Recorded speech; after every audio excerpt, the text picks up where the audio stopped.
नमो बुद्धाय दोस्तों। फिर से उपस्थित हूं आपके अपने चैनल पर अवर प्राइड हमारा गौरव, जिसका नाम है। धन्यवाद आपका, आपके समर्थन के लिए।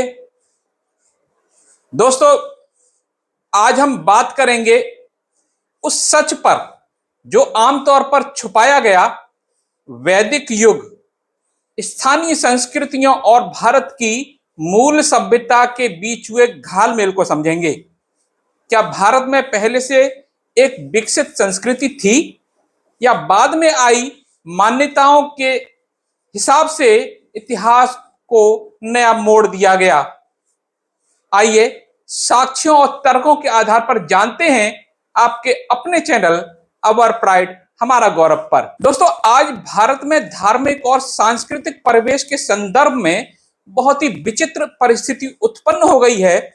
पूर्व में स्थापित सम्यक संस्कृति के संबंध में आज लोगों की मान्यता है कि ईसा पूर्व में हुए शुंग वंश के सम्राट पुष्यमित्र शुंग द्वारा बौद्ध संस्कृति को खत्म करते हुए पूर्व की वैदिक संस्कृति या ब्राह्मणी संस्कृति को पुनर्स्थापित किया गया था। पुनः इस विषय पर दूसरे मत के लोगों की मान्यता है कि पूर्व के भारत में स्थापित वैदिक संस्कृति में वर्णवाद जैसी कुरीति आने की वजह से बौद्ध संस्कृति का उदय हुआ था, जो कुछ वर्षों बाद स्वतः ही समाप्त हो गई।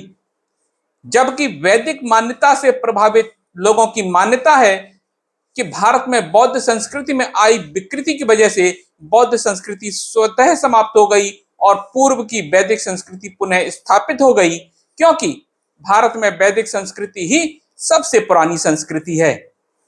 यानी इस मान्यता के अनुसार गौतम बुद्ध और पुष्यमित्र शुंग के पूर्व काल में भी वैदिक संस्कृति रही होगी, जबकि भारत के उत्खनन से प्राप्त पुरातात्विक साक्ष्य कुछ और ही कहानी कहते हैं। क्या आपने कभी उस ओर ध्यान दिया है? भारतीय इतिहास का प्रकार और इस बीच में हुए घालमेल जो इस प्रकार हैं: पहला, मान्यतावादी इतिहास; दूसरा, शैक्षणिक इतिहास; और तीसरा, उत्खनन का इतिहास। मान्यतावादी इतिहास कहता है भारत में मनुष्य की संस्कृति 1,00,000 वर्ष यानी सतयुग, त्रेता युग, द्वापर युग और कलयुग से भी आगे से स्थापित है। जबकि शैक्षणिक इतिहास कहता है कि भारत में मनुष्य की व्यवस्थित संस्कृति मात्र 10,000 वर्ष के अंदर की है। शैक्षणिक इतिहास कहता है कि भारत में वैदिक संस्कृति आज से 3500 वर्ष पूर्व से है, जबकि उत्खनन का इतिहास कहता है भारत में वैदिक संस्कृति का कोई भी नगर, गांव, मकान, किसी शासक का कोई किला, उसका राज्यादेश, मुद्रा, सील, अभिलेख, मृदभांड, लिपि, विदेशी यात्री का यात्रा वृत्तांत जैसी बातों का मिलना अभी तक सिद्ध नहीं हुआ है। उत्खनन का इतिहास कहता है कि भारत में बौद्ध संस्कृति के सभी साक्ष्य आज उत्खनन और जमीन के नीचे मिले हैं, जबकि ब्राह्मणी वैदिक मान्यता वाली सभी संस्कृति का साक्ष्य जमीन के ऊपर से मिला है। आइए उत्खनन से प्राप्त साक्ष्यों का अवलोकन करते हुए पूर्व में स्थापित सभ्यता संस्कृति की वस्तु स्थिति को जानने समझने का प्रयास करते हुए आज के लेखकों के घालमेल को समझते हैं। आज आपको सिर्फ भारत में खुदाई से प्राप्त उन साक्ष्यों का ध्यानपूर्वक अवलोकन करने की जरूरत है। सर्वप्रथम आपको शुंग काल से पूर्व के प्राप्त अवशेषों को देखना होगा कि सच में पुष्यमित्र शुंग ने पूर्व के किसी बौद्ध स्थल को नष्ट किया था, या फिर पूर्व के अधिकांश बौद्ध स्थलों को सुरक्षा प्रदान करते हुए उनमें से कुछ एक बौद्ध स्थलों का पुनरुद्धार करते हुए उन्हें नए रंग रूप में सुसज्जित भी किया था।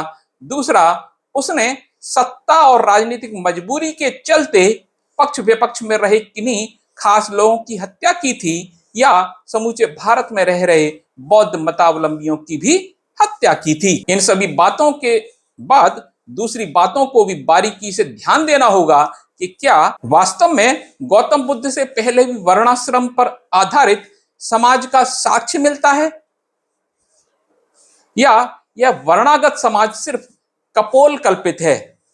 तीसरी बात यह भी देखना होगा कि क्या गौतम बुद्ध के पूर्व काल में भी संस्कृत भाषा में वैदिक ऋचाओं के साथ साथ आज के देवताओं में प्राण प्रतिष्ठा करने वाले मंत्र या ब्राह्मणों द्वारा देवताओं को अपने वश में करते हुए कर्मकांड करने वाले मंत्र का मिलना होता था?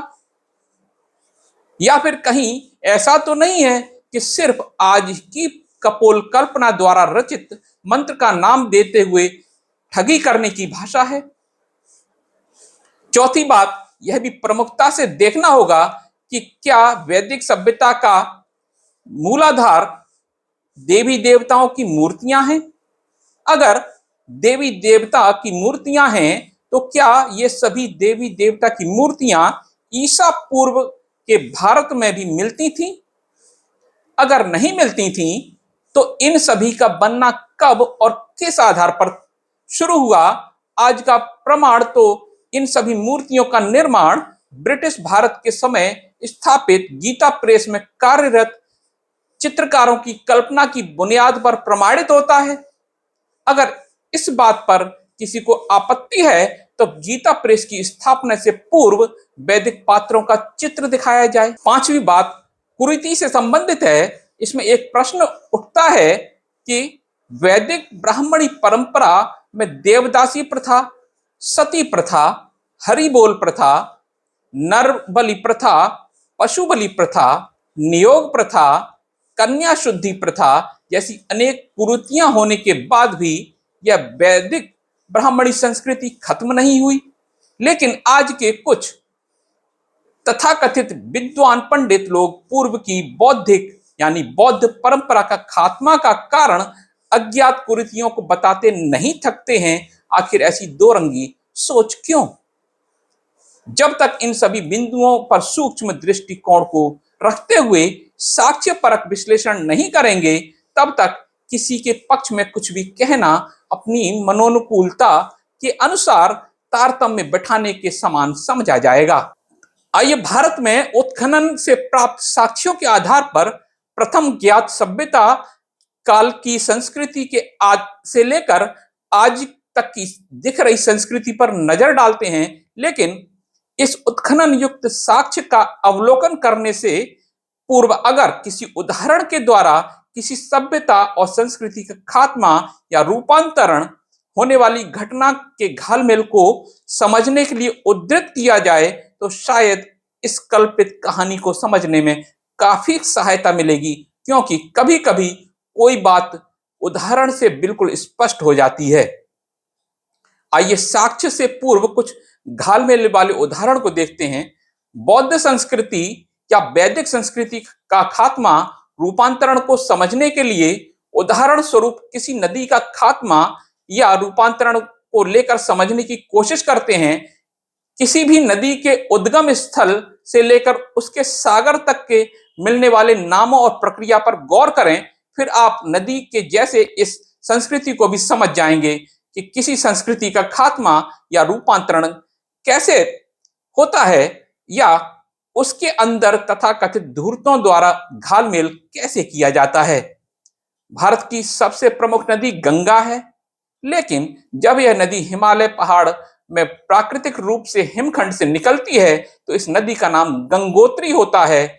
लेकिन गंगोत्री जैसे ही आगे बढ़ती है तब इसमें अलकनंदा और मंदाकिनी नाम की दो नदियां आकर मिलती हुई भारत के मैदानी भागों पर विचरण करती हैं और इस नदी को लोग गंगा नदी के नाम से भी जानते हैं।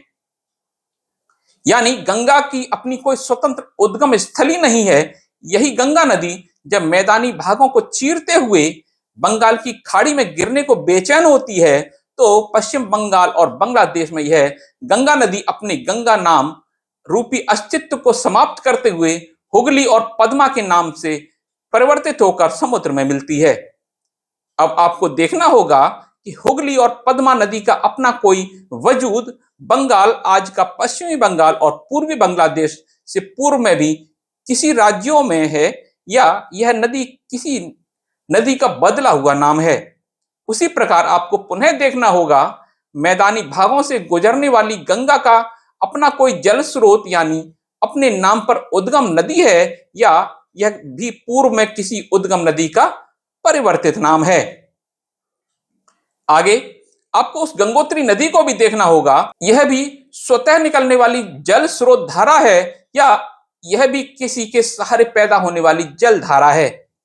इन सब विषयों पर आप अपनी सूक्ष्म दृष्टि डालेंगे तो पाएंगे कि प्रकृति से उत्पन्न होने वाले सिद्धांत प्रतीत्य समुत्पाद के नियमानुसार पहाड़ से सबसे ऊंची चोटी पर हिमखंड का बनना होता है और फिर उसी हिमखंड से ग्लेशियर का निर्माण होता है और जब इस ग्लेशियर से बर्फ पिघलती है तो एक जलधारा का रूप ले लेती है, जिसमें आगे मंदाकिनी और अलकनंदा जैसी जलधारा का मिलन होते हुए मैदानी भागों में आती है, जिसे भारत के मैदानी भागों में हम लोग गंगा नदी के नाम से जानते हैं। अब यह गंगा नदी जब अपनी विकरालता को समाप्त करते हुए विकृत अवस्था में पहुंचती है तो यह अनेक शाखाओं में बढ़ती है और समुद्र में मिलने को आतुर होती है। उस समय इस गंगा नदी की पहचान अपने परिवर्तित नाम हुगली और पद्मा नदी के रूप में होती है, लेकिन यह पद्मा नदी भी आगे जाकर मेघना, तेतुलिया, गलचिया, बलस्वर, भैरव नदी के नाम से अनेकों नाम से विभक्त होकर समुद्र में मिलती है। इसी को पूर्ववत से चली आ रही प्राकृतिक परंपरा के नामों का काल और स्थान के अनुसार बदलते हुए और नाम का रूपांतरण कहा जाएगा। लेकिन अगर हुगली और पद्मा नदी का स्वयं का अपना उद्गम स्थल होता तो आज हुगली और पद्मा नदी के नाम को रूपांतरित नाम की नदी नहीं साबित करते। आगे इस नदी का भी स्वयं का कोई अपना जल स्रोत होता या उद्गम स्थल होता तो इस गंगा को भी आज गंगोत्री से रूपांतरित नदी नहीं कहकर स्वयं की उद्गम नदी कहते। इसी प्रकार गंगोत्री भी स्वनिर्मित जल भंडार से निकलती हो तो उस गंगोत्री को भी ग्लेशियर और ग्लेशियर के प्राकृतिक हिमखंडों को रूपांतरित रूप नहीं कहते। यानी साक्ष्य के तौर पर जिस प्रकार हिमखंडों से निकलकर गंगोत्री की धारा प्रस्फुटित होती है और आगे जाकर अलकनंदा, मंदाकिनी की जलधारा मिलकर मैदानी भागों में गंगा बनते हुए बंगाल में जाकर हुगली और पद्मा बनते हैं और समुद्र में विलीन होते हैं, उसी प्रकार भारत की सभ्यता संस्कृति भी 5000 वर्षों से अपने प्राकृतिक गुण, धर्म, स्वभाव और हिमखंड से प्रचुर मात्रा में साक्ष्य, स्तूप, चीवरधारी पुरुष, साधनारत पुरुष, पीपल पत्ता वाली सभ्यता से निकलकर किसी कारण वश गुम हो गई थी, जिसको ईसा पूर्व 563 में जन्मे महामानव गौतम बुद्ध उस प्राकृतिक गुण, धर्म, स्वभाव और परंपरा में अलकनंदा और मंदाकिनी जैसी प्रतीत्य समुत्पाद, आर्य सत्य और बहुजनों के दुख मुक्ति हेतु अष्टांगिक मार्ग को जोड़ते हुए भारतीय समाज रूपी मैदानी भागों में ले जाकर गंगा जैसे विराट स्वरूप में सभी को दर्शन करवाए थे। उस समय इस प्राकृतिक गुण, धर्म, स्वभाव वाले मार्ग को थेरवादी मार्ग भी कहा जाता था। उन्हें ईसवी सन के आसपास हम थेरवादी गुण धर्म वाली संस्कृति में मध्य एशिया से आए हुए मूर्ति पूजक जैसे बैक्ट्रियाई कुषाण परंपरा के सम्राट कनिष्क का मिलन हो जाता है और वे लोग इस थेरवादी परंपरा प्रकृति में संस्कृति में महामानव मार्गदाता गौतम बुद्ध की मूर्ति बनाते हुए मूर्ति की पूजा शुरू करते हैं। यानी जब भारत ही नहीं विश्व के कई देशों में प्राकृतिक गुण, धर्म, आर्य सत्य, अष्टांगिक मार्ग, प्रतीत समुत्पाद के साथ साथ प्रवर्तक महामानव गौतम बुद्ध की मूर्ति स्थापित करते हुए उसकी मूर्ति की पूजा की शुरुआत हो गई, जिसे महायानी मार्ग भी कहा जाने लगा। इस महायानी बौद्ध परंपरा का बहुत ही व्यापक प्रभाव सम्राट कनिष्क से लेकर गुप्त वंश और हर्षवर्धन वंश तक रहा, जिसको प्रमाणिक तौर पर आज खुदाई में मिलने वाली गौतम बुद्ध की अनगिनत मूर्तियों के साक्ष्यों को देखकर कोई भी समझ सकता है। महायानी परंपरा में महामानव मार्गदाता गौतम बुद्ध की मूर्ति के साथ साथ 3री शताब्दी के बाद से एक अवलोकितेश्वर बुद्ध की मूर्ति का प्रचलन बढ़ने लगा।